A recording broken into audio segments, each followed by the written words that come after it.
you start having intimacy with Father, which is the only thing really that can uphold you as you walk through a valley shadowed by death.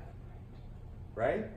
Because eternal life will fill us with joy, where we can find this overcoming and conquering thing in us, this strength, where we just attack in the world, where we see everything, and everything we see has the resurrection tacked on to the end.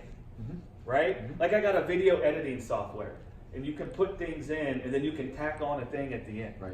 Well, the word of eternal life will cause you to look through everything through a lens that has the resurrection tacked on the end. So you always see overcoming or conquering. You always see life swallowing darkness. You always see order coming out of chaos. Even though we have that, and we find great strength and joy in that, there's going to be some times where we encounter something that makes us sorrowful. And I'm telling you, the thing that keeps you when you encounter something sorrowful is the relentless tenderness of God. And seeing that God's eyes are full of mercy. That means knowing what's in his heart while you're suffering. Because what is the temptation while we're suffering? The temptation is to think God's far from us. That he's indifferent to our suffering. That he doesn't really care. And not only does he not care, but the way we describe mercy is he's actually thinking they're getting what they deserve. They brought this on themselves. Or that he sent it. Or that he sent it because of what we did. Oh, yeah. And that's the worst kind of a way that really way. Perverted, yeah. Right? But that's what we sit with when we encounter death and destruction. Or that's what tries to come to our house.